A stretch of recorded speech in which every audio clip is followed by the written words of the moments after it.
Everybody to ESL Pro League. We're about halfway through the season. This week starts now. We've got FaZe taking on NaVi. We've got NIP taking on Fnatic as teams try and climb the ranks as the season comes to a close. Joining me on the desk for this first game, it's going to be Sponge, and they call you Pansy. They do. How's it going? Yeah, good. Good? Thanks, Moses. Sponge, you doing well? Great. Excellent. A lot of help I'm going to get today on the desk. Chat's still maybe a little frustrated from losing a game of Worms before we began. Let's check out the standings, though. Over in North America, you know, we've been keeping the track of this as things have gone on, and the standings over there are pretty clear-cut, how we'd expect them to be. I like how you used frustrating and then got into North America, Jason. Yeah. But no, you're Beautiful spot on. segue. SK, Liquid, Cloud9, all of the top is what you'd expect. Immortals and Optic, they're not quite up there, but they haven't played as many matches at this point. As you would expect, Renegades winning some games. They turned it around a little bit. Would you expect it? No, they've won some They matches. did get completely dumpstered by CLG just last night, I believe it was. Didn't Yeah, see Ricky that. carried. Yeah, it was good stuff. Yeah, well, let's take it over to the European League, because in North America, there were some roster changes as well, and we're seeing teams kind of struggle with it. Here, there's some roster changes as well in some of these teams, but we're seeing it actually help a lot of the teams that it's come out in. So these standings are still just all over the place. You don't know where anyone's going to finish. Yeah, you can go from, what, 11th to top 5 with one clean match in one day. It's ridiculous at the moment. That mid-tier pack, obviously Mousesports are very far ahead at the moment. That could change, though, to a degree. North as well, looking pretty good just because they've only got 3 losses. But the middle pack is still very up in the air. You're looking at G2, NIP, and Hellraisers to really start to farm out some results because they're clearly struggling, and hopefully we get to see a bit of that today with NIP, but beyond that, they really need to tighten up. Yeah, we have some big games today. FaZe and NaVi both right there in the thick of things. I think they were 5th and 6th, I believe it was, or 4th and 5th, something around that. So we'll see how they jump. That's going to be the first game. We have NIP versus Fnatic is going to be the second. And over on the other stream, we have Hellraisers taking on G2, who's having a really, really tough season, and then LDLC taking on FaZe. Now, we saw the standings. They've been shuffling a little bit, but one place where the standings didn't change much is our fantasy league. Actually, I believe the top 4 are still pretty much the same. Some gaps have been closed. Yep. You guys can join in on the action as well at fantasy.eslgaming.com. We've had a lot of fun with it, tinkering with these lineups. Everyone but Henry is really enjoying this. Henry's given up. Yeah, he's out. Henry's quit. Alex is doing better than him, and Alex hasn't changed his team since week 2. Yeah. Good stuff. But I am catching you, Lauren. You are, yeah. I believed in Mousesports, and I got policy let down, so it was my own fault. Whose lineup is this? This is Lauren. Yeah, the Triple X female gamer 69. That's the one. Yeah, that's a dead giveaway, isn't it? Yeah. Believing in Shox this week to kind of pull the numbers in. He's got decent teams to play against. Hellraiser, I think he's got that. I think maybe there's another afterwards that I think he could win in. Optic playing against Rush. Rush looking a little worse for wear, but they have picked up a couple of wins. That could be You've stacked it with 3 NA players. An interesting tactic. 4 NA players. 4? Yeah. All right. Yep. Well, Elige, Coldzera, Phelps, yeah, why not? That's what this is Chat's team. The naturally 4-player team. And it's working. I don't know why you do this. There's got to be some player you could put there. Not for $860. All right. I like this. You know, Nico plays 3 times this week. He's sure to get a positive ratio. Yeah. He's playing ODLC, going to pad a few stats there. Matt's doing surprisingly well. Yeah, he's in 3rd. Yeah, I caught up on him, I think, a game like 20 points. Is this his updated team? I know that he was frantically trying to fix it. I don't know. He's looking at right now. Zipnix, Coldzera, Henny. Then you can hear him shouting in the background, why not? So yeah, he's trying to hold on to that 3rd place spot. I'm hot on his heels. Here we go. Oh yeah, this is me. I got, okay, my boy Kusta is in there. You believe in him? It's over. I haven't heard you say a good thing about Kusta in It's been a while. 18 months. Here's a good thing. He's going to take me to the finish line of this fantasy league. You reckon? Yeah, he's going to bring me right to the top. Okay. You'll be down the bottom with Henry very shortly then. Yeah. All right then. No need to get edgy. Nice. Well, we can actually take a short break as Chad is getting a little harsh, and we'll send it over to Mitch. We'll hear what he has to say. Guys, and as always, ladies and gentlemen, head over to our social media channels at facebook.com/ESLCS and at Twitter on ESLCS. Now, there's a bit of a question going around in the community if you think the new show team equipment command should actually be used in competitive play. A couple of players have weighed in on this issue, but we'd also like to know what you guys think. So log in and put your vote up on our poll so we know what you think. Our first match today, though, is going to be FaZe versus NaVi. And on a slightly related note, Dignitas announced its new roster yesterday. Roster featuring Jacob, Michaelelli, Fox, Peter making a return to European Counter-Strike, and Rubino, whose birthday is also today, by the way. Happy birthday, Rubino. And the next step for Dignitas will be performing in the ECS League. And a return to Pro League is definitely not out of the cards for this team, but it won't be until Season 7 because Dignitas must compete in the Mountain Dew League. Obviously, ESEA's Premier League, that's how they're going to make their way back into the ESL Pro League from a direct invite from their performance in that league if they can make it. That's the same path that Kinquin actually took to qualify this year. They played for 2 seasons in the Mountain Dew League before qualifying directly into the ESL Pro League. So now, before we start our first match of the day, let's take a look at our Pay Save Card top plays of the previous week.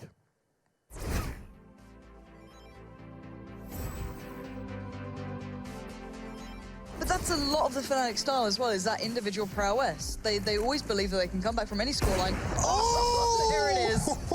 Flash not really affecting Flamey at this stage, but he's the last man on his team. Fnatic have wiped the floor in this one. But NaVi with 3 gets sprayed down for Flamey. It is going to burn automatic out, but nobody's watching it when he pushes back out. So he gets 1, he gets 2, he's got room to get more, and he's going to get 3 and 4. Automatic goes insane. He wants the intel about what's in A main and the possibility to multi-frag. Running up, gets the first and the second one, and now the rest are stuck back inside. One more kill for the CTs. Yell trying to battle close up onto the Squeaky Door. It doesn't work, but now Showtime has got the AK. Occasion be back on that AWP. He's actually gone all the way towards the end of long, and there's a real nice flashbang. That's so nice from AZ, looking for the 4-man. Oh, he wow. gets it as well. Some sick plays from last week. We'll see if this week can top it off. Mitch asked you guys to chime in on a poll there about the new commands, but we have already had some pro players give their own opinions on Twitter. Kiyoshima was up there, Fallen was up there. We'll get those on the screen. Just talking about kind of some of the implications. You see Kyo here not liking it. Do not make the show equipment available to be used in leagues and tournaments, please. He can give many reasons why it shouldn't be available. Yeah, that's fair enough. And then on the flip side, we had Fallen, who actually very much likes it. Any news from tournament organizers if show equipment will be available? I like it a lot. It's very useful. Maybe it's OP, overpowered. That makes sense as well. Just to clear things up, it is not going to be allowed in ESL Pro League. Yeah, it's pretty powerful, to be fair, to be able to see the complete utility of whatever player has on your team through anything as well. As you can see, I was doing some delightful modeling earlier. This is me just chilling out, having a great time. Look, I agree with Fallen that it is very useful, right? And it's something which I think, you could include if you can't see it through the walls or through smokes, but that's going to be very difficult for them to make happen. I think, like, if you didn't have to ask a teammate if they had a flash, you could already see they had it. You could quickly ask for utility and that kind of stuff. So positive in that regard, negative in the fact that you can see it through walls. If they're in your line of sight or something like that, it might be a little bit better or fairer. I just think exactly it's overpowered. It's definitely noob friendly. Yeah. It's a good way to help you learn. Maybe it's one of these things that we take away from people with time. Yeah? Yeah. What do you think about the Team ID overhead thing as well, where you can see the triangles above your head rather than the full utility? Because that's the other command that came out as well. Have you seen it yet? Same premise. Same thing? Yes. Okay. Fair enough. All right. Well, not liking it so much, the experts. Some of the players, yeah. I mean, I think overpowered is a good way to put it. The question mark, it'll be very much an advantage in the professional scene, I think, as well. Moving on, though, we do have our first match. It's going to be FaZe taking on NaVi. We just saw FaZe at Katowice get to the finals, losing some close matches. No blowouts, really, against Astralis in the grand finals there. But this team, since Nico joined, looks much improved. Well, this was the crazy thing, wasn't it? They came into that event just kind of pulling themselves back in. This was a bit of a testing period. Most of their practices were during Katowice. They came in the days they had free to try and get it done. So the big thing for me is now seeing what they've done with the time, because they haven't actually played that many games since they've come back off of Katowice. I think 2 officially. So hopefully we get to see a little bit more of the fleshed out idea. But what a great team they already were to be able to make it to the finals of Katowice. Yeah, I mean, Chad, is this going to be helpful for them? I mean, over time, do you think? Because what we saw when they had very little time was Nico having a lot of freedom. Do you think as time goes on, they're going to allow that to continue, or do you think they're going to try and rein him in a little bit? I think to some extent, right? You see strategies that these guys run that isn't current in the meta. They're doing like fast set execute splits. Like I have a clip a little bit later on in the day for Mirage, just detailing that. But we have other bits and pieces from this team that they're able to do freedom-wise because everyone can frag or be competent in those regards. So I think this is a team that is not going to swing the meta in their favor, but they're going to be able to do a bit of everything, whereas some of the other teams are going to have to stay a bit methodical because they rely on being rigid. So this is an exciting thing with FaZe. I think they've got a lot of new fans. And I think even the players themselves are excited. We saw Kerrigan just the other day tweeting out that there's so much potential in this team, perhaps like more excited than this than he was in previous lineups he's had. That's going to be FaZe Clan. Their opponents, that's a very similar story, actually, because you talk about Nico as one of the best players in the world. NaVi as well. That is that is a beautiful picture of Kerrigan. I'm really enjoying that. I just really like Nico in this roster. Yeah? Oh, yeah. Wasn't even getting there. It's not only Nico that's missing, it's Keo as well. Yep. All right. It's just a little throwback. Yeah. The team that once was. The team that never could have changed. been. Well, yeah, they're taking on NaVi, and the story is kind of the same. It's just flipped a little bit, right? Simple brought in as one of the other best players in the world. They had some early success, but they've stumbled a lot. And now they're trying to get back up there without their coach. We talked about this last week. Starks leaving the team, stepping down, looking at other opportunities. What's this team going to have in store? Oh, that's a great question, Jason. Yeah. What do you have to say about that? Yeah, really, you're going to turn the tables on me. I know this team, I think, is in actually some trouble. I think they're going to be all right. They can get by on some of the skill they have, but I don't think we're going to see this team contending for any tournament wins anytime soon. I think the leadership change, having Andy being the head coach now and Starks being gone, we may see a little spark in them. I think we already will start to, because Starks, as far as I believe, or what I've read between the lines, is that he was more of just a feeling in-game leader, whereas Andy was the guy doing all the prep work, watching all the demos, being the analyst. Maybe with his approach to the game now, they'll actually either start counter-stratting a little bit more, or their pacing to the game might be a little bit different. So in the beginning, it might be harder for the other team to know what's going on. I think NaVi have always had all the parts or all the pieces. It's just they're not clicking right now.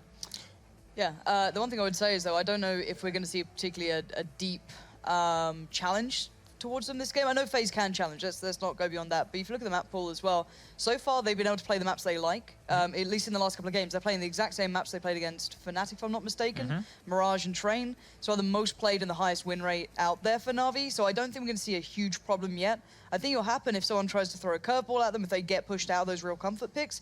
You might start seeing NaVi and Flux, a team who doesn't have quite that kind of smoothness to them yet, or kind of finding their footing with this new kind of form that they're sat in. I think there's an interesting storyline between these two teams, where at one point NaVi was considered one of the deepest rosters we had. On top of all the tactical execution, just even just the individual skill, 5 players you had on that team that could be very, very dangerous. Now I feel like that table has actually switched. FaZe is probably the deeper team in terms of how these players are performing at the moment. So where are we going to find? What is NaVi? What are they able to do here? Like, what advantage do they have in this matchup, if any? Is it the maps, like Lauren just said? I think it's just the structure. If things aren't, if you're not hitting your shots on FaZe, that's where things are going to fall apart. Right.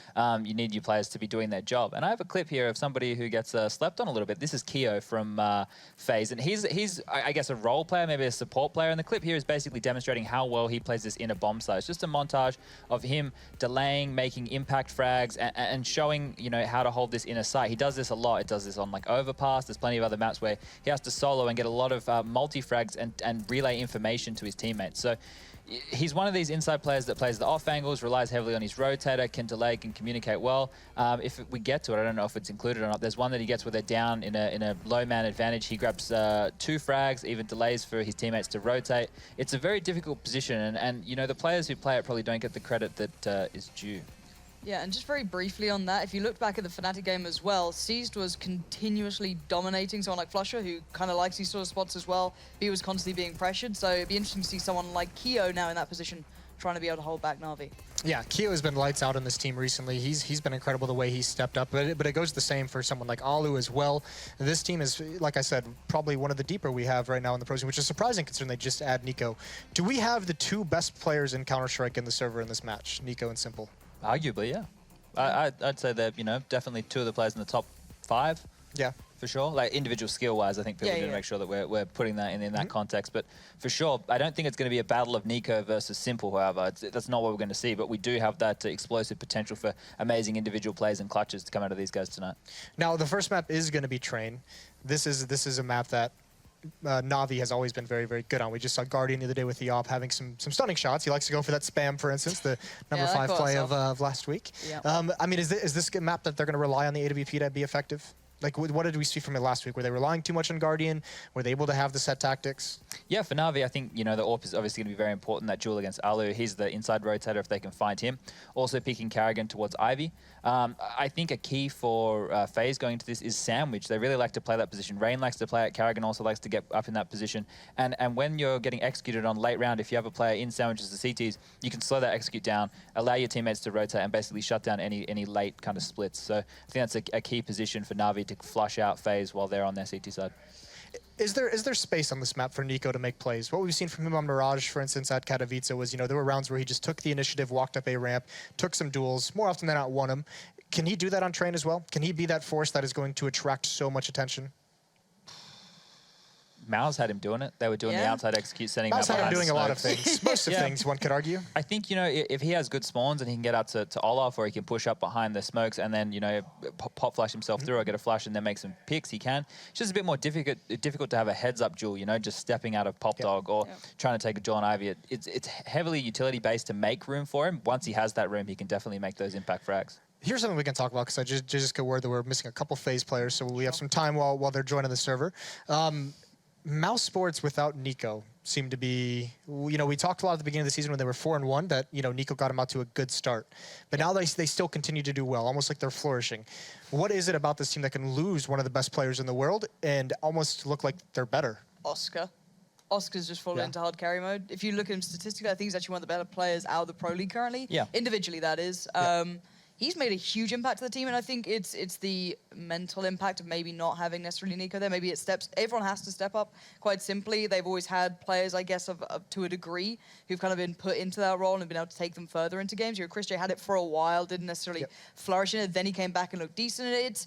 I think that they've just kind of realized, all right, I guess this is where we are now, and it's building blocks. So for me, I just feel as though they've actually had to start putting in a lot more work. Dennis as well. I think he's been playing a lot better. Yes. The freedom that Nico allows when being removed from the team, it's a lot of space for other players to potentially take some roles, take some positions on the map he might enjoy, make a few more frags. I think, though, just looking here at the run, they did lose a map to LDLC on Nuke. It doesn't really seem, Nuke doesn't seem like a Mouse map, to be fair. But it's going to get more difficult for them, even though you have to play Virtus, Heroic, obviously they're looking good at the moment. G2 have been on the rise, FaZe, NaVi and Fnatic, who obviously they're not world beaters right now, but they're still very tough opponents. So Mouse look like they have a difficult end to the season. So if they can keep it up, then sure, they're a top performer.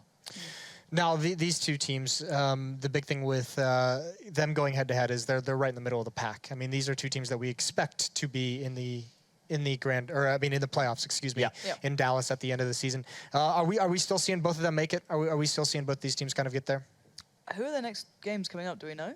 For FaZe? Yeah, let's just have a look at start on FaZe. FaZe. I'm kind of curious who they have to play. So NaVi's tonight. They have all 3 games this week is against NaVi, LDLC, and Astralis. So they have a busy week. They have a big week, essentially. Yeah.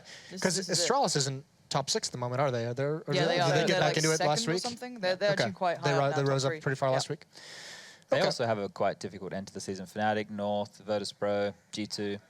Some big names. That's not bad at all. Big scalps. We say difficult, though, but it's like it literally can be 2 map wins gets you massive jumps in placement. Obviously, every other team can do the same thing. But the point being, if they've got Hellraisers left, they've got LDLC in there, they've got teams that they can get those quote-unquote comfortable wins, and they are a team that contend very comfortably against top tier. I think they're a team that's, I wouldn't say settled, right? They're not a surefire, but they should be there. It looks like a decent run for them now. Here's the thing.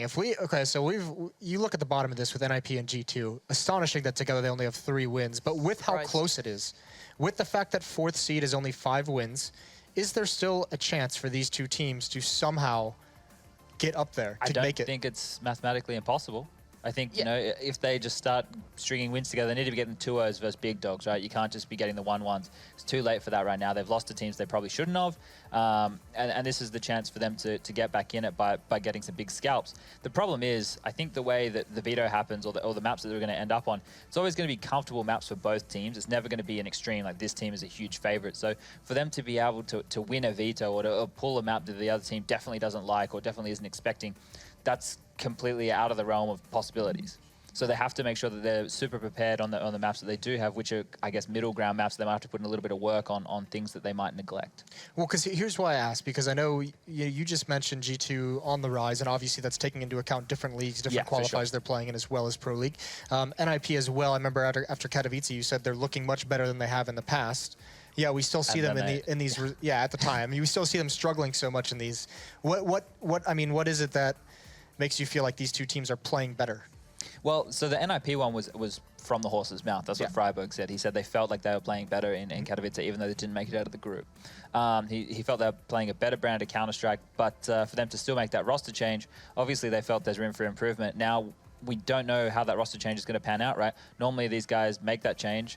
They're stuck with the 4 members and that they have that 5th man who's on the outside of the circle. Whether or not that cycle is going to continue, we just have to wait and see. That's the thing with NIP right now. But G2, not in this league, but in other tournaments, are actually they're on the rise. You know, they did beat Envy the other day quite convincingly. It was a 2-0 to make it to Star Ladder. They've been getting wins that they hadn't been getting before. It looks like things are clicking. There's a bit more cohesion in the way that they're approaching the game. So I think we're seeing positives out of them. They just had a boot camp. Yeah, and just a final note, just to remind people how ridiculous Pro League can be. Even in season, I think it was 3, the last team to be able to get into the, I think it was top 6 or whatever it was from EU that qualified to the finals that were in London was G2. They just scraped in. It was you know, the last hurrah they had, and they went on to finish second to SK at the time. You know, it can seriously be anyone within that top 6. We saw it back then, and at that point, I don't think CSGO was as close with the same kind of top teams we're seeing right now. Right. Anyone can make it. So again, sure, I don't think G2 feasibly can do it, neither can NIP at this point. I think everyone else is just too competitive and they've got off to better starts, but other teams have done it and they've made it to the finals and then got second place. So again, it's definitely possible. Yeah, okay, so what, Lauren, I know you kept your eye on, we talked about this a little bit last week. We'll touch on it again really quickly. I know you kept your eye on the NIP matches last week when Draken was playing his first games with them. Very vaguely. Very vaguely? I was going to say, were you impressed? I don't think he was the big factor in those games, if I'm honest. He didn't make a huge issue of himself. He wasn't a huge high flyer, though, from what I saw at least. But I think it's about the other players on NIP. I think it's a team feeling. And if they're feeling motivated, you might see a difference. Well, for now, we'll have to see who's going to win it up. 2 of the best players in the world competing tonight. It's FaZe versus NaVi, and your casters are going to be Henry G and Sayakist. If I'm honest, Moses, I forgot to go to the bathroom before the game, so it better be quick. And did you shut up as well? It's all looking good. Just looking cologne, mate. You know, having some fun, having a good time. Perfect. Well, had a good weekend. Yeah. Yeah. Got a nice little game to kick things off. Bit of NaVi versus FaZe. We actually saw this recently as well. I think NaVi won 16-7. So you would expect them to be taking this one, but you have to say the firepower that FaZe beholds is something quite crazy. And obviously Nico stepping up. They actually did very well at the big tournament with just 3 days of practice ahead of it with Nico. Yeah, so a lot of practice, though, to be fair. Everyone I talked to that was boot camping or that was practicing before the event said FaZe played the most amount of games. So they did put a lot of effort in a short period of time. They grounded like 7 out. maps with 3 days is still a tall order. Yeah, you know, well, I think it was more than that, to be fair. I think they played... No, I mean 7 map pool. Oh, yeah, I see what you mean. Sorry, I was like, yeah, okay. Yeah. I thought you meant they only played 7. I think they played like 6 or 7 a night. No, but the point is that in form right now, they went further in Katowice than NaVi has gone since the New York tournament, which they won. And since then, it's been all downhill. You said last time 16-7. I'm not reading into that too much. They're both 5-3. They just talked about how close it is to make the finals. Big game. Someone's got to go 2-0 here. Well, here we go then. NaVi versus FaZe. It will be NaVi starting on the T side. He'll have a look at their buy. Normally quite utility-based here on training. There'll be 2 smokes and a Superman for Flamey as well. He's very good in that role. But Rain, like we normally say, it's normally the inside area that players tend to go towards on that T side. But Rain's going towards the upper ramp to try and challenge that at the start. Get some early information. He will have some confrontation as well. The shot's starting to be fired. Doesn't do any damage, but he spots 2 of them. So that will slow NaVi down somewhat, but they still have 2 smokes here. And of course, Flamey on that Tech 9. As they start to show the windows towards Pop Dog and a little bit inside as well. Rain has fallen back. As indeed. Edward's going to wait top pop. Try and make his way down. The opportunity arises. Meanwhile, backing off all the way inside the site. The USP will sit to hold off the top position. Simple's the one around the corner. Looks like he could be the first to peek. The wide pick known to the top position, so he's got to be very careful as to how he approaches the tanker. So Flamey's by himself towards Ivy. Remember, he's the Superman buy, so he's either going to be coming in for the backstabs here, or he's going to be trying to sell something at the start around. They will end up towards inside, so it's up to Flamey now. Does he go before, try and get a kill and force some rotation towards outside? Then they drop everything towards the inner bomb site? That's the question right now. One smoke deployed towards Connector, and they're coming out towards that upper ramp. Rain's already backed off as well. Kiyoshima. He'll drop off the train. Giving them a lot of ground to work with inside of B, but the face play on A is going to pull off the rotations. Flamey's found the first on Kerrigan. This is an easy plant on the way through. Stop on top of the spools, though. Interesting position to try and play from. Doesn't allow the shot to come through. It's 1 kill already before the bomb plant goes down, and it's Alu that's got a lot of ground. Are they ready for this? He's going to slip in behind. They've got the high ground, sure, but they don't know that he's here. He does nearly miss and give himself away, but Taps it knows he's now last alive, and they've got to be on all sides, all facets, and as soon as they approach, awkward exchange. Eventually, someone was going to kill him. There's not much you could really hope for in that situation. Yeah, he was just trying to get a couple of kills. He gets $300 for his troubles, but as we kind of described, they get the inner control. They push Rain all the way back towards the back of the bomb site in B, and at that point, Flamey's ready to strike. So we're kind of speculating, was he going to kind of go with the backstabs when we go towards CT spawn? But no, he sells the fake outside. He gets one kill as well. That's perfect. Just as he gets it as well, that's the cue. Everyone jump in towards the inside bomb site. Gets a little bit awkward. They get the plant down, find the frags. The exchange is going in their favor, and it's been quite a clean round overall for NaVi. They get 3 AKs going into round number 2 here. There will be a force buy from FaZe Clan with Deagles and a P250 for Alu, just to note as well. He hasn't got armor, so he is going for that AWP in the first gun round. That's normally something we discussed with FaZe. They normally limit themselves. Alu's normally joining them on these force buys in the second round. It looks like that's something they've rectified at this point, as Karrigan, looking to get the 1D here against Seized, takes quite, I was about to say a damaging grenade, but doesn't actually touch him at all. Nah, merely a flesh wound. Seized will back off USP in hand. Bomb still waiting toward T-spawn. Looks increasingly like it will head toward B yet again. Similar setup this time toward Ivy. The difference being that Alu's not close to the B site. He's still out towards Sandwich, so should be pretty straightforward to walk in against Kiyoshima. With Armor and Deagles, they may elect to not even rotate over and go for the retake. They may just try and save those for the third round. Yeah, this is looking pretty promising from NaVi. You can see Seized is aware that Karrigan could be pushing towards Ivy. He's got a smoke in his hand right now. Smoke deployed. He might be taken down at this point, but he just about makes it towards inside. It will be another inner take here. They've smoked towards outside. That's the fake. It's Kiyoshima alone. You can see the players all being rotated towards outside. They will be starting to come back in. Kiyoshima not in the best position, will be punished at that point, but an amazing shot from Nico does give them something to work with here. Ooh, shot to work with indeed. We know Nico's good on a Deagle. We saw Nico and Nico good on a Deagle. Yeah. Heroic Nico obviously being the other. Rain's gonna follow it up. Karrigan has one in the mix. This becomes a bit of a promise, but it might not go fulfilled because it is just Nico remaining. 1 kill in the round. Tag on Simple, and that may have been accurate enough. I'm not sure if that clipped the edge of the train or it was the top of the shoulder, but either way, it's enough to signify that his chances are gone. He'll grab a UMP. If he could locate Simple fast enough on the entrance back toward the site, he might have had a chance at it, but Simple's relocated and takes him instead. So NaVi going towards inside once again. They went for that outside fake once more. Instead of actually committing a player over there, 2 smokes. C's holding the flanks as well. He was lucky to get away with Karrigan's push from Ivy. But overall, they managed to win the 2 versus 1. Gets a bit scary when it's Nico left over with the Desert Eagle in his hand and that one shot towards the bomb threat as well was Simple. He was feeling very brave, challenging Nico there, but manages to live to tell the tale as we go into round number 3. Full eco now for FaZe and just silence USP. Some grenades. It's going to be Karrigan throwing that in towards main entrance. Doesn't land any damage. And Guardian, he's got no AWP. He'll just be running around to the Tech 9 here trying to farm some cash. Simple finds the first frag, takes down Karrigan. Not really much Cities can do. You can see 4 of them actually place towards that inside site. We'll be pushing now. Simple, he's going to get like 2 or 3 kills there.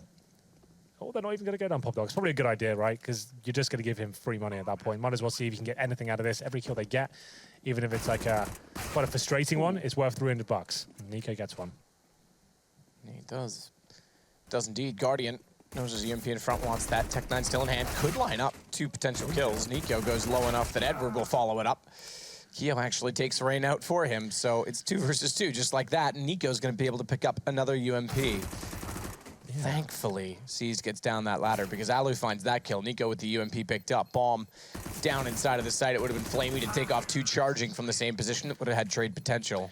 Pretty decent eco there from FaZe. They've kept NaVi reasonably modest at this point. You can see the reinvestments coming in. 8K still on Flamey, so they're not too damaged. Simple's almost got 8,000 as well, so they're fine. But Alu, he brings out the AWP. I'm assuming Guardian's going to do the same at the moment. He's still got a Glock in hand. Could be dropped that AWP. We'll see where it comes in.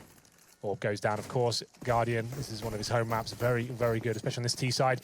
Normally works towards main entrance, but this time he opts towards Ivy. It's 3 players going there. I suggest maybe a run boost comes in, try and allow a shot to be baited out. But Alu, he's actually be waiting his position as well, and his teammate, in the form of Karrigan, will be baiting him in, and there's a nice little leg shot to hit the rival AWP player. Guardian goes down to 15. Down from Ivy. He'll back off as well. Fraction of the damage. Flamey's going to back. Oh, look at Kerrigan's position. Backs off with noise. I would have thought he could have struck upon that. Seized is waiting. UMP in hand. Smoke down. So Alu would have known he got that leg shot at this point. So he's given his position away. Most AWPers at this point would rotate over, which he has done. He's gone towards connector. So that makes a lot of sense, right? He's trying to funnel them to different areas on the map. So this is actually very intelligent play from Alu. He's actually very good at this sort of style. And they go towards inside once again. Very simple the way he did in the pistol. So it'll be C's and coming out towards Ivy. Oh, he has to get that frag, and unfortunately he doesn't. They're going to know it's an inside play now. Alu's already waiting for them. And they're going towards upper ramp, which is the right move for now, but Kishima's watching it. Oh, let's one go by in this smoke. It could have been clever, but it's not at all. Flamey, a much, much more accurate shot. It's 3-0 NaVi with Flames down on the connector. A good shot from Nico before perishing. But a bomb plant as well. They're fourth. Yeah. And Simple will back off. Kerrigan getting ever closer from the CT spawn. And Simple's going to hold that exact angle. It's a tight one as well. Kerrigan's going to have trouble, looking and spotting it, but good shoulder peek. Figures it out exactly what Simple was trying to play. Low HP on Guardian becomes a factor, but Flamey pushed up. They're not going to anticipate it. Kerrigan jumps right into it and walks around the corner. I think he might have. That might be I hadn't caught it on the mini-map if he'd moved or not, if he was waiting for Kerrigan, but yeah, pause. Yeah, he timed out. It wouldn't have made any sense for him. So it was a 2-on-2, right? But you can see Kerrigan, he was almost bailing out of that situation. I think he got the call from his teammate. Maybe he dropped out of TeamSpeak or something, but you don't just sit in connector with a flashbang in your hand. So this will be a technical pause. It's going to be 4-0 in favor of NaVi there. I'm not sure at what point Rain timed out. I didn't see when that actually happened, but it was actually Alu hitting the first shot. Takes Guardian down to 15 HP, as I said, very similar to what we saw on the T-side pistol here from NaVi.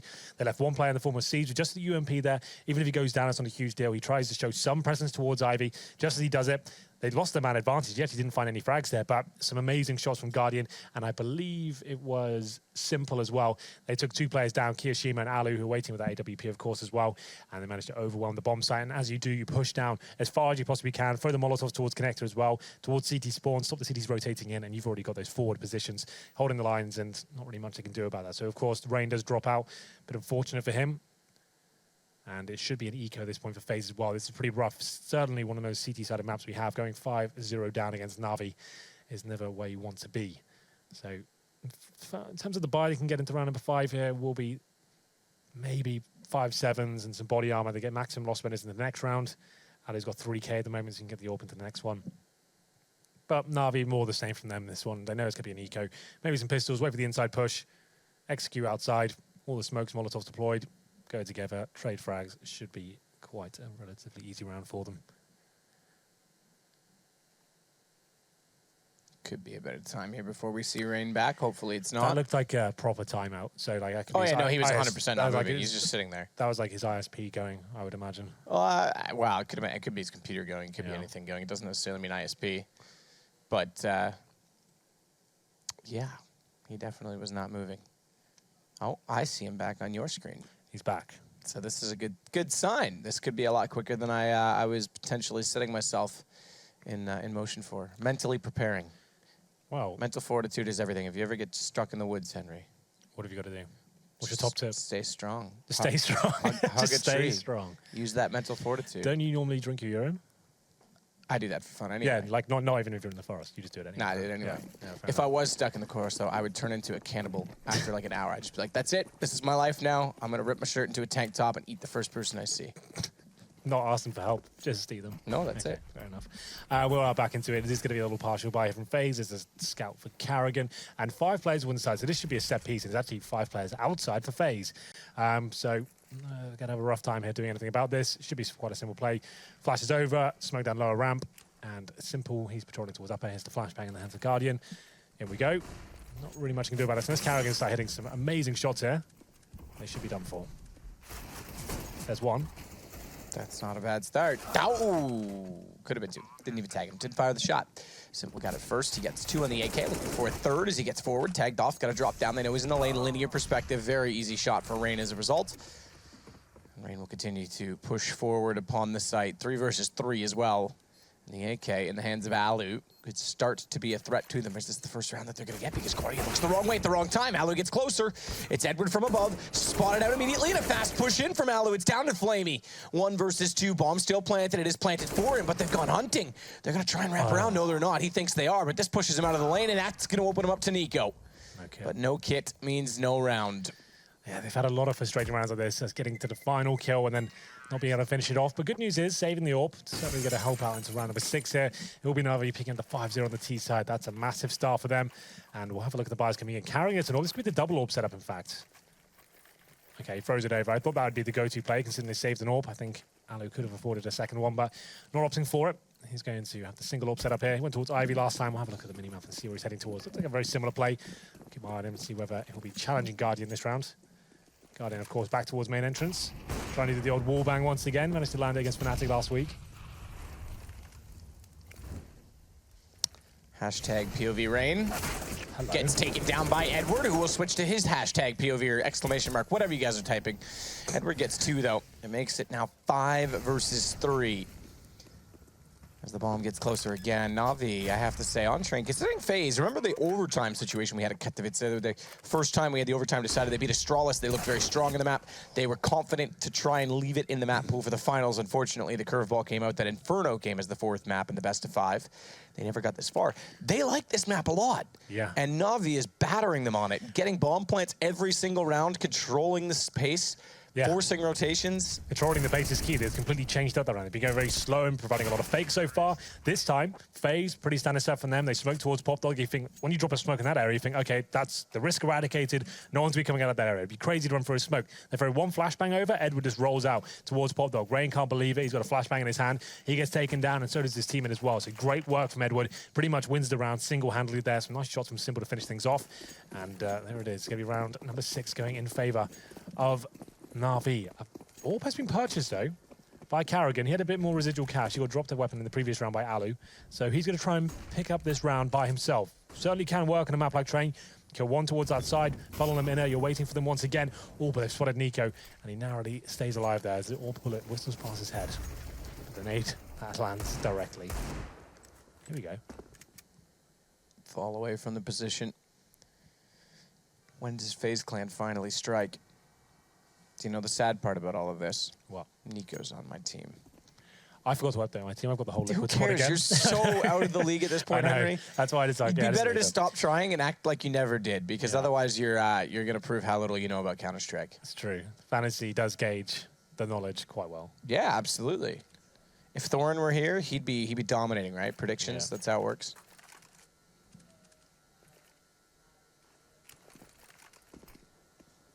I'm in 3rd. I'm going to pass in the underground this week, though. Sydney Underground going down. Town. Under the ground. Okay. Without a sound. Alu onto the ladder. He's going to fall off this, though. Sees at 75, and a no-scope from Guardian. Lands directly in front of him and nails it. You would have thought he got one, would have had one there. Excuse me, gotten one. And then been traded. Flash out. Karrigan blind tries to fire into it. A jumping bunny rabbit makes it to the E-box instead, though, and that was evasive of his bullet as Karrigan resets his aim. Resets, ooh, the position. Misses and gives Guardian another kill in the round. It's on a Kiyoshima. This is the kind of game that FaZe is having, unfortunately. Yeah, they get themselves into winnable situations there. Then all of a sudden, some amazing shots hit by Guardian with 5 HP. Somehow he hits that little no-scope as he drops down towards. I actually watched that. I don't think it was a no-scope. I think he landed, and there were so many missed shots from the CT that he had a chance. Time. He did a quick scope. Because, yeah, I assumed just because on ours it was so fast that it almost looked like he hadn't even hit the ground. It still should have been an impossible situation for him. But somehow he always wins them. I would have liked exclamation point POV Guardian in that one, Henry. I'm sure we can have another look. But Kiyoshima saving the AK-47, of course, still a maximum loss bonus. Karrigan, though, he fully invested that round. He leaves himself with $800. To be fair, he can still buy up around that. 3,400 on top of that, so he's absolutely fine. As we get into number 8, it's going to be 7-0 in favor of NaVi now. Another buy comes in. Could go with the double AWP setup if they wanted to, but Karrigan be limited. He's normally the secondary AWP. I doubt it's going to be happening this round. So Karrigan, he buys up with armor. He drops over a weapon. It's going to be the M4. AK saved by Kiyoshima. That suddenly actually helps him out, you know, because if he doesn't save that AK, Karrigan would have had a really rough buy. Let's get a nice 4-1. And Nico comes in with the secondary AWP. We have seen this before. It's normally Karrigan as a secondary AWP, but Nico, he's very, very good with the AWP himself. So an adjustment now. He likes to call when he wants to use it. Let's see whether he can step up here as he heads towards Ivy. Alu. Gotta hit those. FaZe, Karrigan last round as well. Gotta hit those. And Alu misses that one. It's Nico's turn. Double up setup. He's flashed off. I don't think he'll fancy his chances to go for the repeat. This will allow Flamey much further down the lane. Tag up on Nico. He's isolated. Thankfully, they've rotated, though, as Karrigan has brought an M4 closer to the position. But as soon as they do, NaVi just wants them to move, get some information, and they'll look elsewhere. Finally, though, stabilizing to about a minute where FaZe still has 5 players alive. Oh, we've got Alu there on the lower ramp with the AWP. They will be heading toward his position. He's very good at this shot. See him focusing towards upper. This is always a bit of a challenge. He comes towards lower position, then he's got to flick down, and he can't do it. Guardian, he gets baited in by his teammate as well. They can see the confusion coming in from Alu. NaVi expecting that all day long, and they're going to have 45 seconds remaining, the full inside execute, but Rain steps up. There's a reaction coming in. Seized, as he normally does, towards that dumpster position, trying to throw some smokes towards outside. They know it's going to be an inside play here, but Nico needs to step up. He needs to be hitting a couple of shots here, but smoked out. Smokes all over the place, in fact, and Kiyoshima can't find one. Edward does. He gets him instead. Nico, smoked off, looks for an answer. Knows the bomb is being planted. Denied. Finally, FaZe Clan a little bit to work with. Above, Nico nails that as well. And the no-scope onto Edward as he hits the ramp. Nico gonna finally bail them out of a round, and he hits the headshot just in case to make it the 4th kill. Absolutely sick. What in God's name was that? Okay, Nico runs in, denies the plant, and then these amazing shots all over the place to find FaZe Clan their first round. It's just typical, isn't it? Nico saying, you know what, guys, let me up. I'll find this. I thought that was a round over, but unfortunately, they only keep one player alive there, so another rough reinvestment. They do manage to save the AWP. Goes in the hands of Alu this time. If they lose this round, that's a double eco for sure, so need to be picking up this one. This round's more important than the previous one, really. As Rain, he's towards Pop Dog right now. Flashbang comes in, and towards inner we go once again. There's only one player waiting there. That's surely going to be Kiyoshima. He's towards the spool. He's only got the smoke to work with here. And this is normally a one-frag position. He gets it, but there it is, taken down. Still with the man advantage. Rain chimed in first towards Pop Dog. Nico, flash into the site. Reset in effect for FaZe. His game in the last. The reason they're even here to begin with, as he was given a bit to work with. Kerrigan has lagged out, it appears, because... No, one of the other players, NaVi. Sorry, other side. I read that wrong. I had it backwards according to the bottom left. Kerrigan was definitely still in it, but one of the NaVi players goes down. Yeah. That... They don't even know, look. No, they're not. They've just realized it now. In fact, smoked off. They've realized it late. That may have had an implication in the round, but 3 players still alive for FaZe on the retake. And you could argue that Rain fell out of a round earlier that was a 2 versus 2, so they'll get this round at the very least. Guardian dropped out in that situation, and they didn't... Okay, they did have 2 kids, but the fact is he's like towards up around with the AWP. He could have made that interesting. Here's the replay. Boom. This was disgusting. What was this? The lower ramp shot as well. This one. God. He did quick, but did he shoot quick or not? It looked like he almost scoped in unscoped. That was even more... We didn't even see it. We saw that it was a snap back. I didn't realize it was that tight. That was amazing. Damn, Nico. How you get so fine? 7-2, another technical pause here. Guardian is the player to drop out this time. The money, actually, like we said throughout, FaZe have had some decent rounds. They haven't been winning one, but they've actually been bringing it down to 2 versus 1s every time. They've been at least causing economic damage. So this could be an eco. I haven't got Guardian's money on my screen, but the rest of the players are a little bit tight. As we enter round number 10, FaZe, thanks to that amazing round from Nico, finally started to post some rounds on the board here. 7-2. I'll have a look at the frag shots while we're here as well. Alu only 3 kills. He's having a pretty rough game. I haven't seen him really come to life as of yet.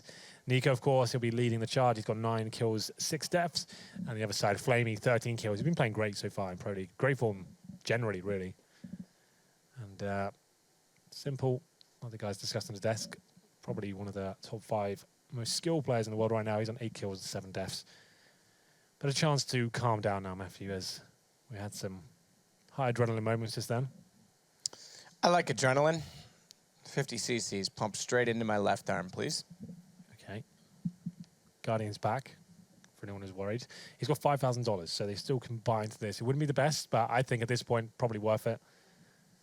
The unpause comes in. There it is. Okay, Guardian, he picks up the AWP. There's an AK for Edward. Sees down to Galil. And we'll see whether they can actually win this round. It still is quite tight for FaZe. You can see Alu, he's down to $50 after getting his grenades back in. Similar story for Rain as well. Definitely would still be an eco, so NaVi can definitely justify as we get to round number 10 this force fight. Flamey just down to a UMP. Kiyoshima this time towards the upper ramp. So will he be challenging an area that's been problematic for him so far?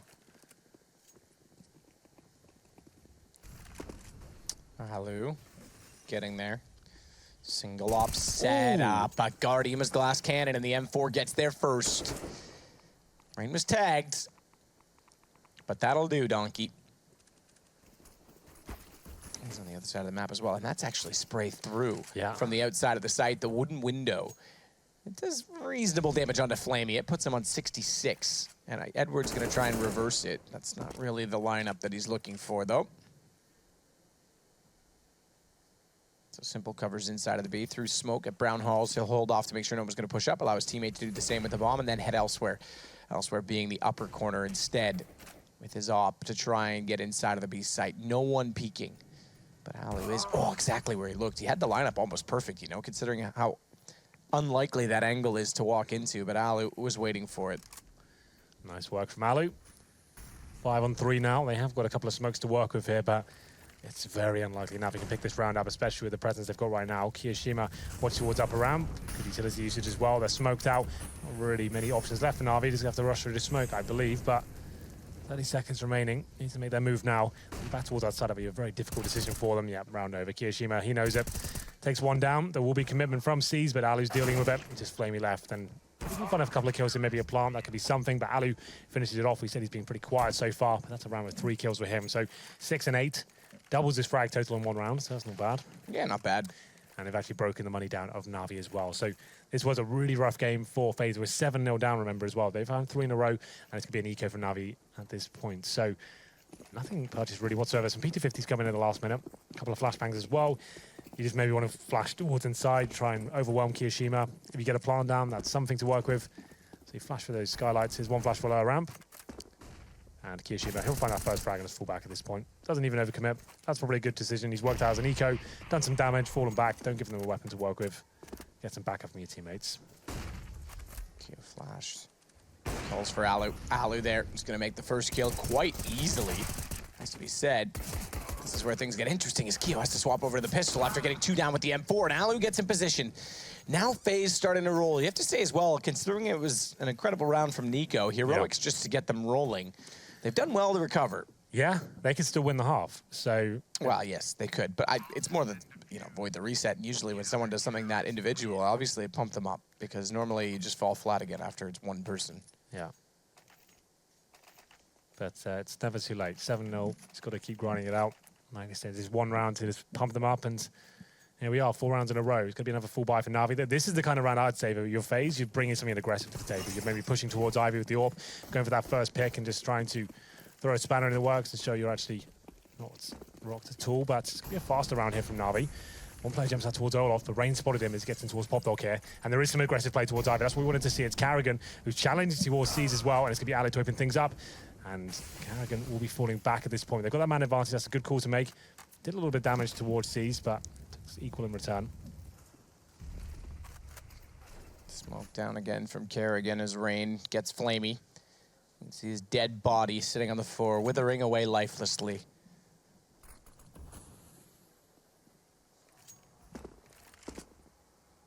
Back toward T-spawn as well. NaVi looks like they've lost their invention. Their inventiveness to some extent, as it will be Simple getting the op instead. 20 HP. Are they going to save this early? Well, they get maximum. By that. Yeah, they get maximum loss winners next round. So if they save these 3 guns, they can still have a full buy. This is very unlikely they can do anything with this. They've got 1 smoke, Simple low HP as well. They've still got this massive lead, right? So why throw it away? Why just give farm to FaZe kind of at this point? Give these weapons away. You know you can't win the round. So did a conservative bet. It's going to be a long save. 40 seconds remaining as well. CTs are aware it's probably going to be happening in about 10, 15 seconds time. You can see Kiyoshima and Rain considering pushing towards inside, but we'll be holding up for now. But as the 30-second mark hits, we're holding up towards T-spawn. Bomb in the hands of Guardian. Simple with the AWP as well. That's the main prize I want to hold on to here. Yeah, I agree. I like holding on to the op. But how likely do they start to push through? I think the CTs are quite comfortable just sitting back and allowing this to happen, to be fair. No one really looking to be on the move yet. There's still a likeliness as well. It is NaVi, and in days gone by, they like to execute late, but at this point, it's pretty obvious, and they haven't committed to it, so it's not even worth hunting at this stage, because like you've checked everything. You're going to these really tight choke points like T-spawn when you know they've got an AWP saved as well. It's not even worth giving the kills away, so they're absolutely fine keeping 5 alive there. 5 rounds in a row now for FaZe.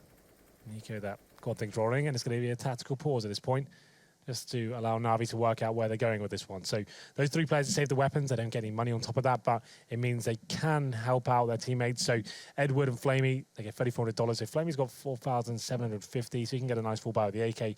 Edward, 3,500. He might be down towards a UMP. We'll see what he decides. As he's already got armor, so he can actually get an AK as well. But yeah, as we said for FaZe, that's the kind of round you want to show a bit of aggression. And Carrigan actually pushed all the way to Ivy there. And at least rattled, seized off a little bit there, pushing back towards T-spawn, and then players finding kills towards main entrance was Rain, who's been in amazing form recently. Probably some of the best CS I think I've ever seen him play, like especially at Katowice.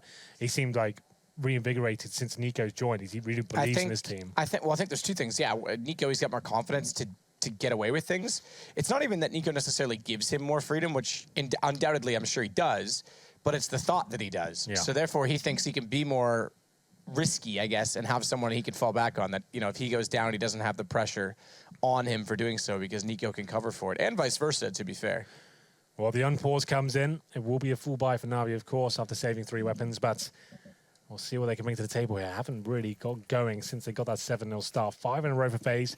Alu's still on that single AWP setup, but they have got 2 AKs to work with. That means you can take more advantageous peaks, more aggressive, and see if you can get the one-taps going, and players like Rain and Nico could be very well versed in that sort of mentality.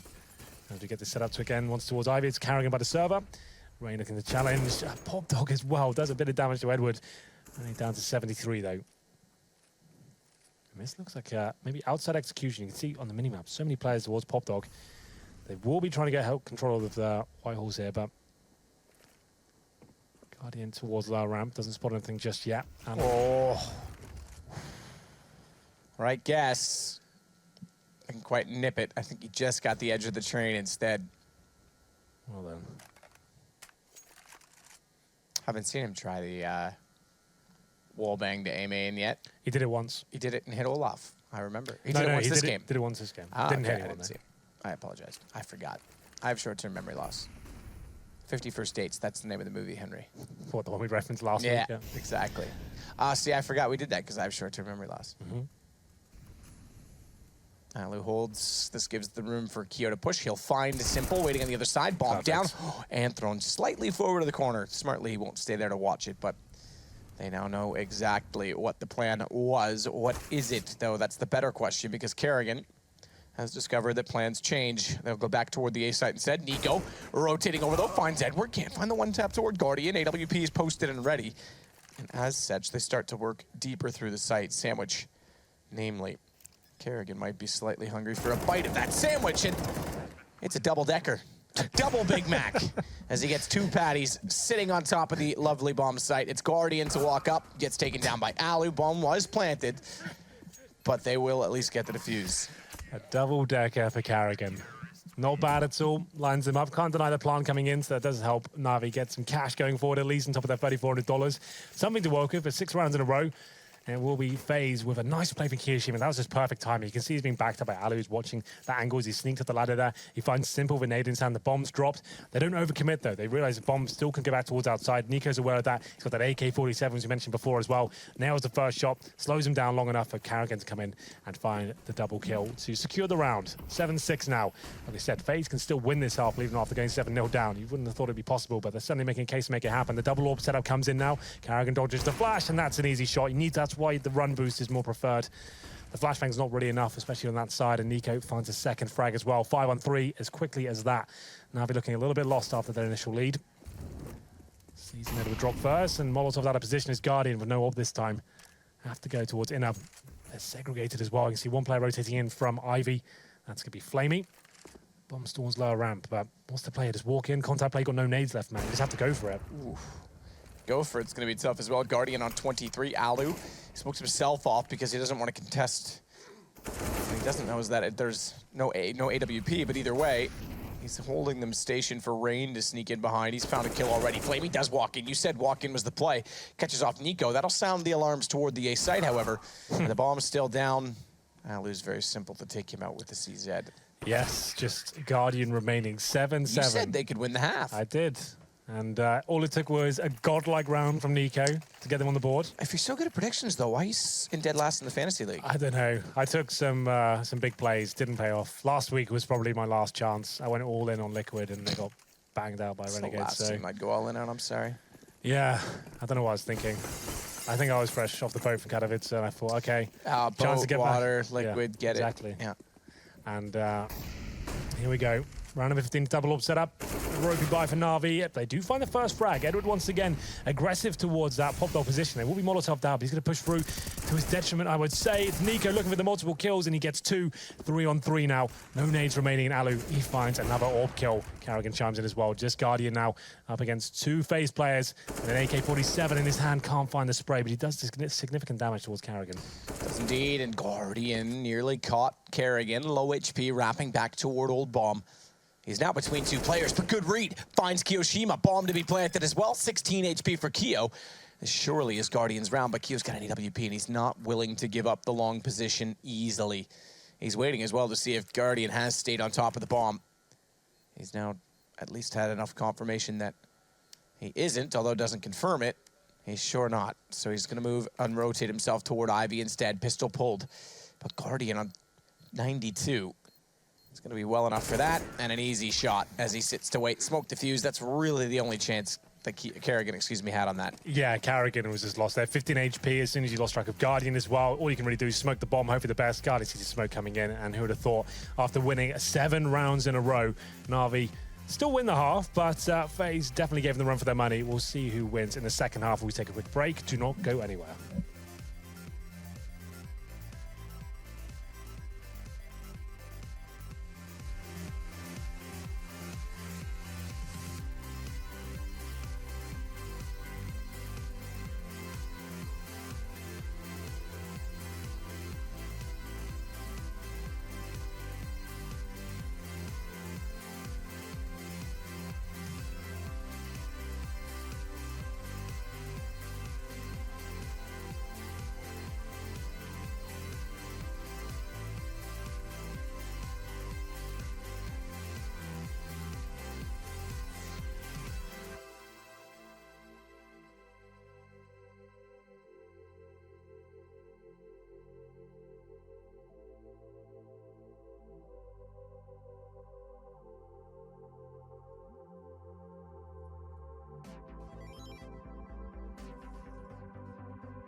Happy March 21st, the first day of spring, and this little bunny rabbit came out from hibernation about midway through the half, to be fair.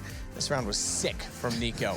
What a round it was. His last shot as well, like, oh, we couldn't see that one. Oh, there it is. Yeah, beautiful stuff from him. They were 7-0 down, and then they get 7 rounds in a row after picking that one up. Pretty nuts stuff. Here's some highlights here of mainly FaZe towards the end of the half, it looks like. Guardian did a good job in the last round, to be fair. He found them the half victory, at least, and it's still a very good half for Na'Vi. Don't get me wrong, they're amazing on the CT half. If they were told going into this one they can win 8-7 on that one, I'm sure they'd take that all day long. As we enter the second half here, we'll have a look at the pistol buys coming in. Not quite ready just yet, but Na'Vi, quite a substantial lead, I would say, overall. Match is about to begin, Matthew, but we'll have a look at the buy for FaZe Clan, see if it's going to be as technical as Na'Vi. They brought a little outside fake there with 1 player towards Ivy. 3 sets of armor for now. Carrigan, normally the utility player, picks up the smoke and 2 flashbangs. Rain yet to buy. Oh, there it is, Deagle on the T side of Train. We've seen it a lot recently, not so much on Train. I'll be interested to see where he decides to go with that one. Maybe towards main entrance or pick towards Ivy. We'll see where he decides to go. Main entrance will be, and we'll keep our eyes on him for sure. Let's see whether he can open things up.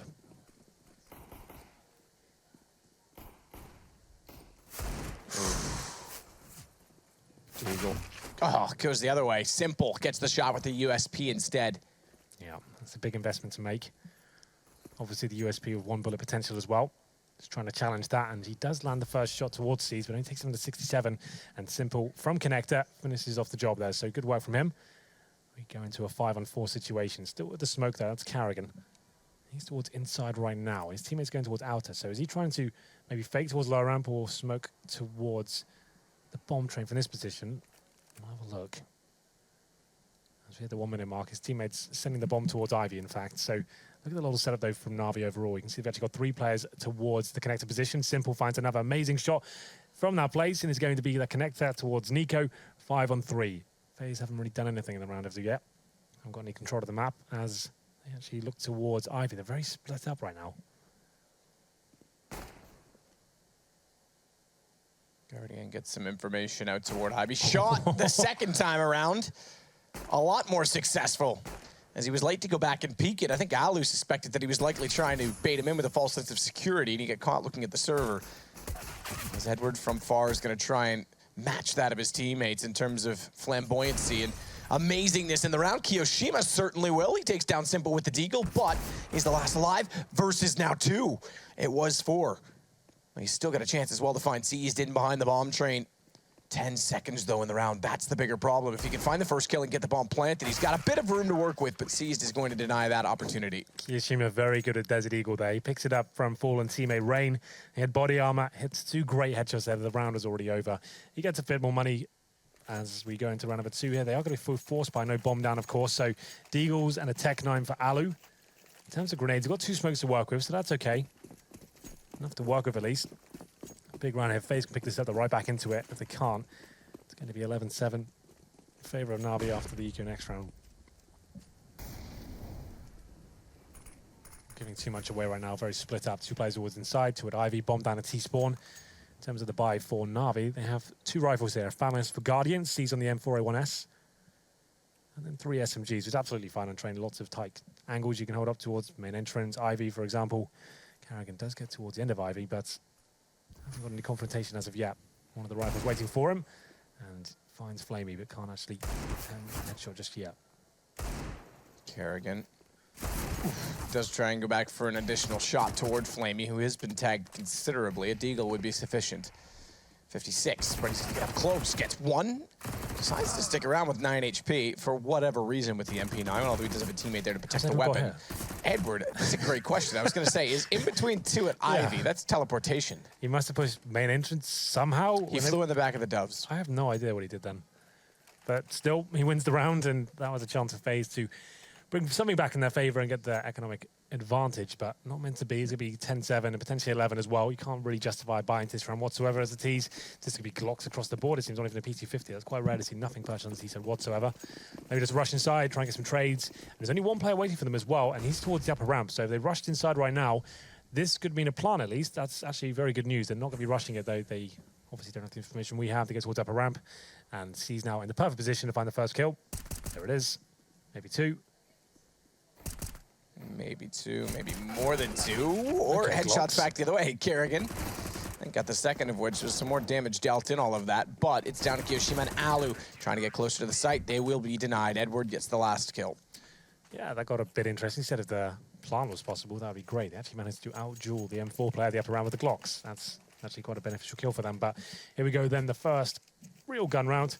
It's 3-0, round number 4. No AWP available for Alu, though. That's a problem. Obviously, he forced one that second round as well, so he didn't have a chance. He only had $4,200. Or for Guardian, though, he'll have no competitor up against him. He goes towards Connector. We'll be watching towards the main entrance for now. I don't want to be walking into that position. Everyone knows that's going to be a hellish area to try and challenge. The smokes come in just to buy them a little space to work with here. And Rain's made it out. So smokes have been deployed, and he's trying to find that first frag as flashes he avoids. Simple could be his first frag. Simple gets Rain, though, instead. He's still above, taps through, finds Kerrigan, rotates around to the other side, and Alu's just sitting there down below. Nothing he could do with it as Nico did get Simple down in the end. We did say 2 of potentially the best, or rather the desk said 2 of the top 5, potentially the 2 best in the world playing against each other. We haven't seen much in terms of back and forth. Simple's been quieter than Nico, to be fair. Yeah. Well, that's a big round from him. First gun round, he completely wipes the floor with them with the M4A1S. Quite a simple round from FaZe overall. They don't even do a default at the start. They're going for that kind of set-piece mentality. Just smokes across the outside area to eradicate risk and just cut off some choke points there. Allow Rain to get out main entrance, but he gets caught out by Simple at that point. He pushes through the smoke with perfect timing as well and ends up with 3 kills. As we go into round number 5, another eco here for FaZe. They do get a partial buy, Deagles and body armor, though. Carrigan with a smoke and a flashbang. Not really much he can do here. The bomb goes towards inside once again. So Spread out lower ramp, maybe flash outside of a little fake. Rain's waiting towards main entrance as well. I think he's been joined towards Ivy by Carrigan. Kiyashima, though, he shows presence towards inner. The bomb's rotating. Poor smoke from Carrigan. I'm afraid that's not going to help him out at all. No, it's the thought that counts. No, that's not how it works with smokes. I lied. That's not true. Yeah, he has to run out into his certain death there. Simple takes him down. That should be round concluded. Alu still bought head armor to this round. I find that interesting, but he had to be fair. Oh, maybe he's going to have $3,400 on top of that. So we have 5,400. It's enough to buy. I don't think he should have got Deagle head armor, to be fair. Well, it may not make a difference now. Well, it will, but you know what I mean. The Deagle and head armor won't make a difference now. Yeah. More to your point, that is. Well, he managed to pick up a kill, so that helps him get $300. To be fair, he should be fine now. But that would have been quite painful. Isn't that a risk? I don't think that's a worthy risk when you say, okay, I'm going to invest in this, but I have to get a kill, especially when you're not buying amazing weaponry. Ooh, Simple goes to the knife, of course, but recovers, takes down Kiyashima. So Alu should be okay for the AWP now. He's got... Yeah, he's got enough for just the head armor, the AWP itself. The $300 actually helping out a lot there, to be fair. He comes out to exactly $0, so he wouldn't have had head armor. Totally get it. I mean, the kill does, but my point is, I mean, I guess he's a confident enough player. It is Nico, but in most cases, I would say, yeah, don't ever. If you're buying something to say, well, if I get a kill, it's fine. Well, you're looking optimistically when you have to be a bit of a realist, especially with just a Deagle going against guns. He does that a lot. That's one of the flaws of his game, I'd say. His economic decisions overall. He seems to force buy a lot when it's. He's got no nades now. He didn't get that one kill with the Deagle, he wouldn't even have had head armor. So that was certainly a risk, but kind of pulled it off. Yeah, I mean, look, it works. It doesn't. Just because something works doesn't mean it's. No, I'm agreeing with you. No, I know you are, but I'm just saying there's people out there that will say the opposite to us. You know, oh well, he did it. Just because of that, it doesn't necessarily justify it. But in this case, he gets away with it. So Guardian, smoke down, op ready. Will relinquish the position and watch toward A main instead. There's been no eyes on it for a while, so he has to consider both Pop Dog and the front of the site as they rotate over Simple with the AK. Well, 13-7 now, getting to the closing sectors. Guardian throws off a nice little grenade towards the top of Hot Dog. No one waiting for it, though, as we hit the 1 minute mark.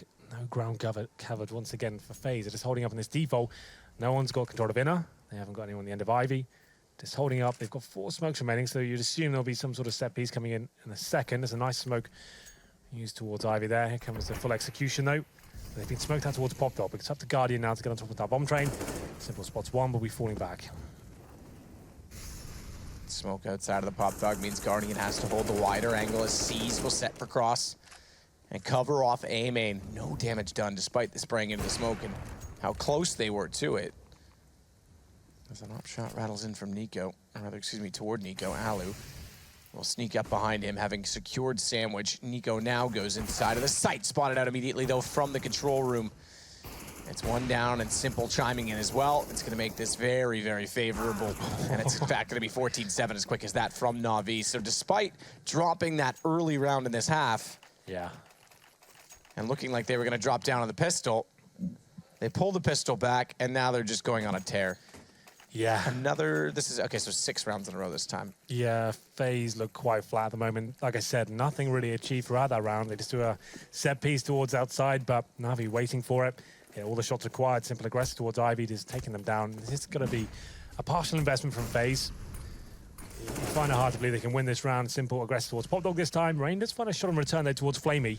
So this is something to work with. They still have 1 smoke, but Kiyashima, he's so good at that Deagle. Gives them the advantage for the now. I completely agree with Chad saying that he's often slept on. He's an underrated player. Even as far back as his LDLC days when they were winning majors. He's won 2, remember, but the first one they won, I thought he was every bit as good as Apex at entry at that point in time. And that said, now it's down to an advantage for FaZe, largely in part due to his 2 kills. But they still only have a gun picked up on Carrigan and Alu, and they're low on HP. Guardians made them a big mistake, though, and that's going to give Carrigan the round. Finally, the first round for FaZe Clan. Yeah. It only took them 6 this time, not 7. Yeah, the Deagles, Kiyashima there, challenging after losing that first pick as well. FaZe picked things up with the Desert Eagle. First kill, Kiyashima picks up the AK as well, gets the second, and the round unfolds at that point. But NaVi now, still lots of money available. They get the double AWP set up in. Alu has an AWP himself, but he's been up and down. He's either very quiet or very impactful, it seems, and we'll see what he can do as he enters round number 8. Guardian back towards Ivy. Alu going for a wall bang himself. Doesn't land this time. Trying both angles there. Gets nothing for it as Guardian Tries to challenge him in return. Nice little boost. I love this boost towards Ivy. He's seen him swapping over the guns as well. It's pretty cool. I thought that was the Ivy when we swapped over. I was like, wait a minute. Yeah. But Seized was there at B instead. He takes the man down through the smoke. Nico. He'll head back over toward the B site. Flamey's gotten inside close to the bomb to try and swap out with the AWP from Seized, who now gets a little bit more dynamic in the fact that he goes to Z connector so he can play on either side. A lot of people using that new op, by the way. Which one? Fever Dream? Fever, I think it's called something like that. Fever Dream, yeah. Yeah. Newer case. Well, 5-4, 1 minute remaining. I haven't got any map control again. They have got in towards the inside area, to be fair, so they could fully execute here with Ali on the AWP as well. But they need to make sure they get this first kill. Not being traded back at all. It's going to be Flamey, who's very good in this position. Molotovs come in. And he's ready for it. No, they don't. One bounces back. That's a bit of a miss. Won't be the end of the world on the way through, but a massive gap down below. Seized. He's going to try and open it up, or rather shut them down on the way through, but it's Flamey instead behind the spools. Finally gets walled down by Nico.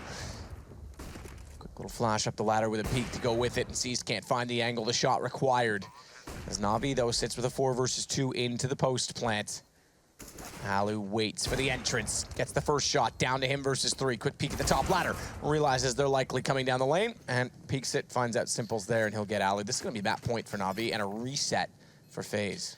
Yeah, FaZe has sort of lost their mojo in the second half, haven't they? They haven't really tried anything super fast. The only sort of round that's kind of had any sort of promise to it was that fast set piece towards outside, but they got completely wrecked by Simple at that point. There's one player mowing them down.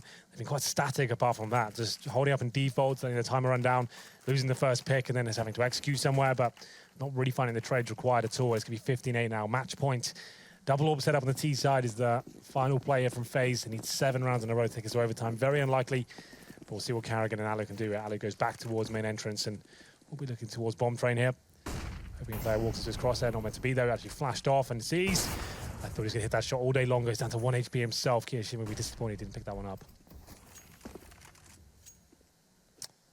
Well, it's going to be Alu, found immediately inside of A main. That will give NaVi the upper hand early. Low HP, to be fair, on to Seized. In fact, 1, if you want to get specific, but who counts specifics?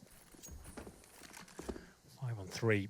Nico as well. Huge scalp to take. They just have to walk into inside sight. Flashbang goes in. Hope for the best, boys. Carrigans have to go absolutely massive here towards Connector. It's the face at AWP. Let's see what he can do. Smokes off towards lower ramp once again. He actually going to be flashing his teammates in and hoping he can chime in once the bomb's down. So he's just waiting for his chance. That 1 HP. Hoping he can still take advantage of the situation. Bomb planted, though, and that's going to spell disaster for NaVi if they wanted to close this here and now, because they're down a man 2 on the retake. Guardian starts to work his way inside of the site. Shot will rain down through, but it's Edward that's trying to find the opening toward the bottom of the ramp. Carrigan comes back in. Good start. And it's going to be FaZe picking up yet another to make it 15-9. Yeah, we're not done quite yet. After losing the first pick as well, FaZe towards the inside site. It's Carrigan that saves him. Finds a pick towards Connector, and then watching the flanks as well. They're managing to at least keep their head above water for now. 15-9. Can't let a single round slip away. NaVi still have money, though. This is a full investment for them. If FaZe can win this round, it does take them down to no money whatsoever. So double orb set up once more. Guardian and Simple this time was Seized before. And towards Ivy. Looks a little bit faster, a little bit more assertive as they send 3 players in this area. Oh, God. Be careful. Oof. And Simple, it's very aggressive. I'll give it to him. No one would really expect that, but it does put him down to 36. A man down early. FaZe isn't done with this game. This round has a lot of weight on it in terms of what's possible for them and their chances economically more so. Quite obvious. It goes without saying they lose it, it's done. But if they can win it, they can break the economy down and really mount the comeback toward overtime. Seized his weight below the ladder, but likely not to be faced just yet. B looking more likely. Bomb could go either way, but it's sitting top ramp, waiting to explode toward the bomb site, and Simple looks away at exactly the wrong time. Oh, that is... all right, finds Carrigan rotating in from Ivy, but unfortunate in the fact that they get in toward the bomb site. Relative ease for yet another bomb plant. Nico as well is able to advance all the way up to the front of the Z connector before Simple could do anything of it. And although Seized is trying to stab them in the back, Won't distract Nico enough. Goes in, finds one, flashed off though, does get Flamey in return, who then walks out to a crossfire where Rain is holding 2 versus 2. There's still a chance in this. Simple as well, getting Kiyoshima. It's come down to Rain. Clutch or cut. And unfortunately, cut from this game. It'll go 16-9 NaVi. They'll take map 1. I shouldn't say map 1. They'll take a map. Remember, everything is a best of 1. Yeah. But we did say at both these teams being 5-3 to put a foot forward and really cement a chance for the playoffs, someone's got to go 2-0. So NaVi's got a chance to try and do so. Yeah, disappointing game overall from FaZe. You have to remember, the only reason they got into this was that amazing round from Nico to actually get them out of the 7-0 deficit. They looked better from there, but their T side, very disappointing overall. Very static, didn't really bring much to the table tactically, and NaVi ran away with it at that point. Simple started to come to life, and it looked like the better team overall. I think they certainly deserve to win that one. Well, that said, I will send it back over to my favorite people in the, well, just some people I know, actually. Jason, it's all yours. Crisp. Yes, what a interesting matchup, because NaVi was up 7-0 at one point, and then that half turned 7-8 off the heroics of Nico. I'm glad Henry brought that up, but just weird to see this game. At halftime, you feel it's a little bit close, but they only get 1 round on their T side. What went wrong here for FaZe? Slow start to that CT side. I think it's what went right for NaVi. Yeah. I really like the pacing they had on their T side. Even from the pistol round, even their anti-ecos was how delayed they did their executes and even fakes. And that kind of like adds a bit of doubt in your mind when you're on the CT side. You never know if they're going to come. And at that pistol round where they sent Flamey so late Ivy, and then the rest of the players kind of busted out into that inner side, it was so late that you kind of have to commit to it because you think, well, they can't possibly be taking that risk. They did it on the anti-ecos. And then I think by the time we got to the fourth round, the fifth round, then they changed the pace, and they were all on top of it. I thought they were going to run away with that half and absolutely whitewash FaZe, but that brilliance by Nico was the turning factor, I thought, to give them at least a semblance of a chance. Yeah, it really was like the small spark that seemed to set off the rest of it. But then you flip the switch towards the second half, and where did FaZe go on that T side? It felt so flat. It was strange. Yeah. It felt like the competitive game once kind of Nico kicked everyone off, and then there was nothing. There was that one quick, I guess, hit towards outer, and then Simple got that 3K, and it was just instantly shut down, back to that very timid, passive play that I don't think really fits with FaZe. It's kind of weird. They felt very muted in comparison to what we saw towards the end of the first half.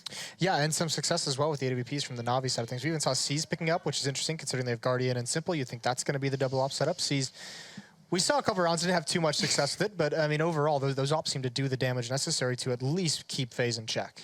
Yeah, there were certain times as well where FaZe would do executes and they'd get all this ground and then they'd be like, well, we didn't find a kill because NaVi are playing so reserved on their CT side. What now? There was like 16 seconds left. I'm pretty sure it was like a 4v5 or even a 5v5 situation, and they didn't know what to do at that point because they hadn't found any frags, and they couldn't really pick and trade each other because they're all stuck at odd angles. And those things, you know, are going to take time. You don't really expect that. You don't expect to find yourself all the way in that cutout and haven't found a CT yet. So those little issues for them. I think they probably, you know, obviously starting 7-0 down is a bad way to do it. Yeah. I guess they would want to have had a better CT side. I think the way that they were playing, they probably should have had more if they started a bit stronger. But yeah, NaVi looking really good, especially with their CT aggression as well. Yeah, I've got to say, NaVi again look like they're on form on train. They've always been a team to innovate on it. They took it into their map pool quite quickly as well, and they looked fantastic. They had so many innovative ideas on it, alongside Velas Pro at the very start when this came back into the map pool. But yeah, this is the one map where you kind of see the strength of NaVi very clearly on it. I feel in comparison to the other maps where it's sometimes there. It's occasionally there. You'll see that kind of beautiful NaVi play that can be occasionally world dominant. But I think Mirage, as it's coming up next, is going to be a little bit of a different picture. I hope it is, at least for FaZe. Yeah, one of FaZe's best maps, right? Exactly. Well, you also mentioned it's a map that NaVi likes as well, so it will be interesting seeing them go head-to-head on it. But the first map was Train. It was a win for NaVi, 16-9. We will see if FaZe can come back and win Mirage when we return from the break. Stay tuned. That's about